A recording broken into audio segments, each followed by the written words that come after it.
How do you make determinations on where and how you spend your time, knowing how valuable and how limited your time is?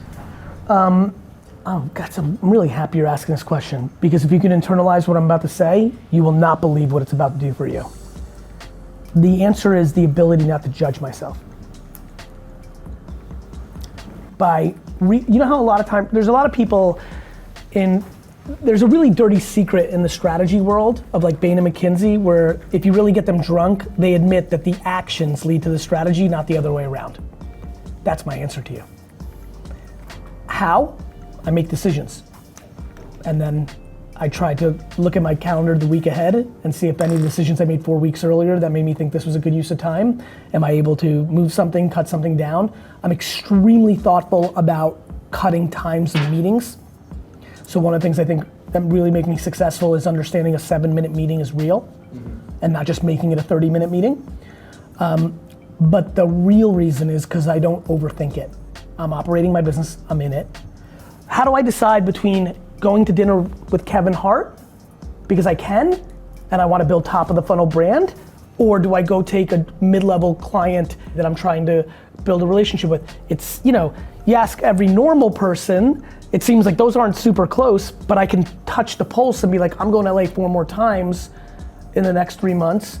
The biggest mistakes I make are the ones of missed opportunities of the things by being crippled by opportunity. When you actually level that all up, my friend, it really is liberating. You will never even come close to making the right decision. I mean it. You just don't know what the alternative would be. People think that there's a right answer. You as an operator of your business, make the right call that feels right at that moment and just move. And people spend all this time and money on trying to think that there's a proper answer. I play on the extremes. I spend as much time as possible on the things that are showing me the most offense, right? However you're doing your customer acquisition to get to a hundo on a product like that, like whether it's Facebook, whether it's brand, and then I spend the amount of time on my biggest vulnerability. Putting my finger in the holes to make sure the boat doesn't sink, and building a bigger fucking boat, and nothing in the middle. And knowing that I'm making that judgment at all times, and the second I get new data a week later, I might have to completely change what I thought was right the week before. It's also why I spend a ton of time with my employees. The reason I'm an HR-driven CEO is if you really understand this, both your biggest growth and your biggest vulnerabilities are actually your own team. So I think it's it starts with the ability not to overjudge yourself, because that is the liberator of the model I just broke down for you. But even the items that you may have scheduled out 4 weeks in advance, you still sit down at the beginning of that week to reevaluate. At our best, which I don't do all the time, my admins and I are doing some sort of version of an audit on Friday. Mm-hmm. Because you find yourself in that paralysis of where are you spending your time on the most valuable activities? I don't think that way, and listen, I'm in the mix for top busy people. Mm-hmm. I'm in the conversation. I go hard for 15 hours a day, I do 7-minute meetings, I'm fucking in the conversation. And I easily spend 25% of my day on things that end up being dumb shit. That is where the speed comes in. Got it? Yeah. If I spend time looking back at my calendar for the last month, I'd be devastatingly sad. People judge themselves. If you're an operator and you're in the mix on your business, you made the best decision you could at that moment with the data that you had. The end. Was it to go to a Kroger's meeting, or was it to go meet a supplier of milk, or to go meet an influencer who was destined to be the one that broke you out? All three sound right to me. And they all could end up being right or could end up being wrong. My thing is, if you go super fast and go super hard and super efficient, you might be able to do all three if you're not spending half your time judging yourself if you're getting it right. Got it? You see where I'm going? You wouldn't be here. Maybe that's what you needed today. Like, you would have this whole day back. Just even in there's no way I do this. That's not how I learn. Now, you may learn this way, but there's never a chance in hell that I'd ever be at a 4Ds. Because I learned from so much doing. That's why my data is so clean. It's why I'm an innovator. It's why I'm fast. It's why a lot of good things happen for me, because I realized just the doing is actually more efficient than the thinking about it. Somebody said something really funny to me once, and it was like the dig of this version, and it's a really funny conversation. He was talking about VaynerMedia at the time. This was maybe 5 or 6 years ago. He said, you know, Gary, I gotta tell you, I love your company, but I gotta take a little bit of a knock on you. He was trying to set it up. I'm like, okay, what is it? He goes, if I was sitting in this room and you guys were standing outside and I said, VaynerMedia, I need you to sit right next to me, I know you guys would do it. He goes, where I think you need to be more thoughtful, Gary, is I have a feeling though that you might run through that glass panel and sit with us when you could have just opened the fucking door. And I said, yeah, but which one was cooler?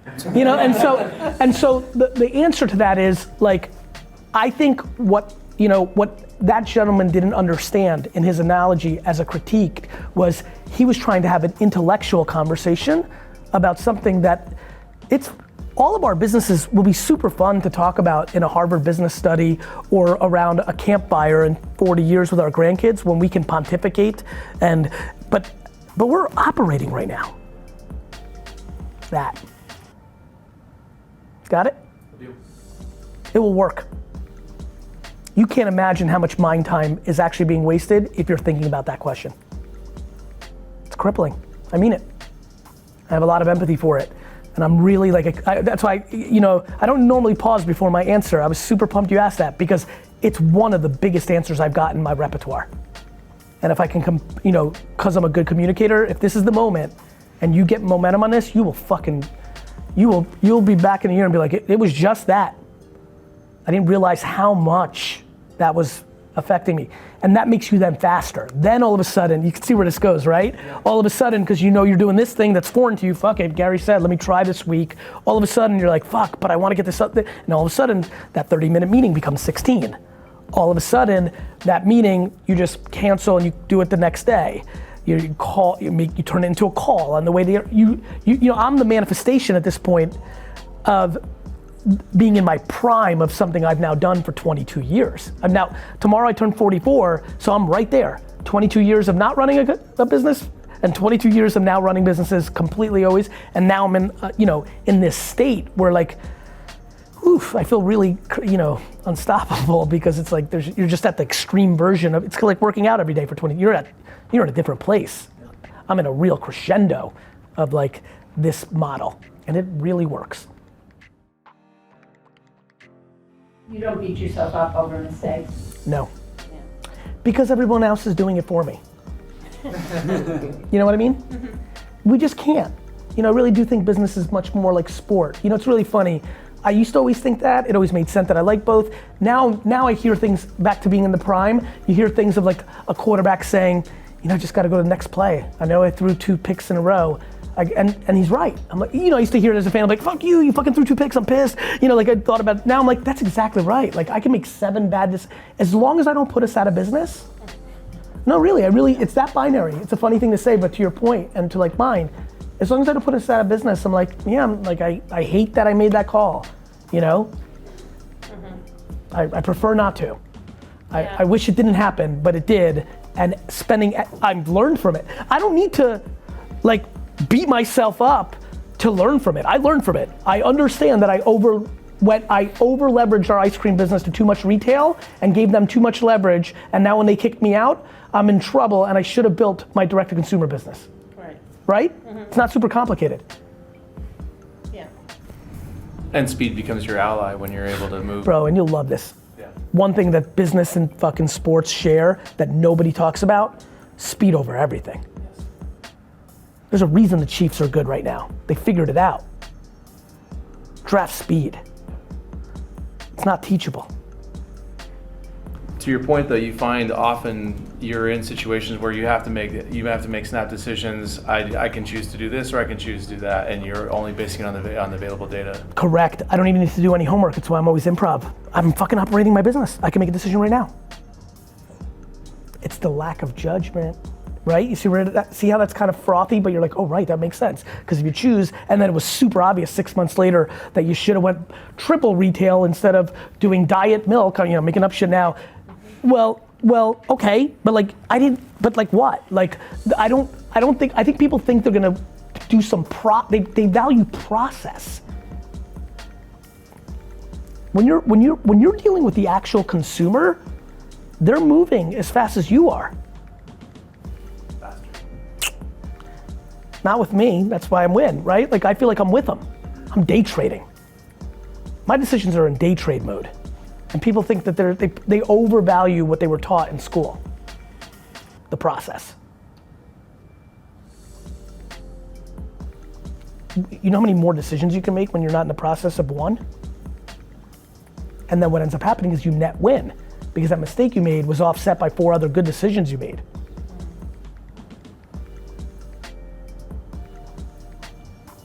It's so cool to like I'm listening to myself almost right now and I'm like, God, it makes so much fucking sense, but it speaks to why entrepreneurship is hard and talent oriented. It is truly a skill. Like there's a very big difference between being an entrepreneur and being an operator. And some entrepreneurs can be operators and they tend to do well, and some people can be operators and they build very nice businesses. But getting good at those two things, and the entrepreneurial part is where the real hyper upside actually lives. The operating part is commoditized. It's a more teachable skill than leaning into intuition, leaning into listening to the end consumer, leaning into, nuances of innovation, enjoying risk, not being fearful. I think that what I just talked about is being the Chiefs, and I think most people are trying to build the 85 Bears. People are defense oriented, which is great. Both can be good, right? In the way that I just said it, but like, there are way more teams that have won because they were the best offense. Defense wins championships is a very, very misleading statement. If Hall of Fame defensive linemen or linebackers that disrupt the offense, sure. Go ahead. We have enough time to bounce. If you've got something on the tip of your tongue, please feel free. One of the things I'm really impressed by is the VaynerX umbrella, right? You've got different distinct businesses. We met today, different folks across those. And Gary, what's driving that structure as opposed? Oh, okay, it's the speed. You can move fast. Zach, I'm tired of paying a big commission on my speaking fee. The kid who's been doing it for 9 years is becoming a grown-up. I really genuinely like him. I'm building one massive communications framework. Part of communications is humans that communicate. We should start a speaking bureau. That's the success. I don't talk about Vayner Experience and Vayner Live. I've had 2 failed attempts now at doing event marketing. He was in the hallways today. I know, I was with him. I love losing. As much as I love the Sasha group, is as much as I love Vayner Live and Vayner Experience, because I know the 5th time I'm gonna get it. Because live events matter in today's world. Definitely matters in your world, it's a place to think about. So so. Do you move fast when you decide if something's not working? Yes, but where my team thinks I move slow is, it might not manifest in as quickly as they thought. It's because I haven't decided that's not working. I'm okay being down 31-0 at halftime if I truly believe I'm gonna win 35-31. As you can imagine, if you've got executives, consumers, business partners, they're like, you're down 31-0. Right. Yeah. And I'm like, But I was at the Monday Night Miracle. We were down 30-7 with 10 minutes left. We won. It sure was. I wish social media existed so I can prove I was there, because every Jet fan claims they were there, but there was only fucking 4,000 people there. So, I think that I do, but that's a singular decision by me, not my experts rallying around. But when my experts rally around and I hold the line and the final comes in 48-17, I look at them and say, I was wrong. So if you're gonna do it to keep credibility with your teammates, you have to acknowledge when you're wrong.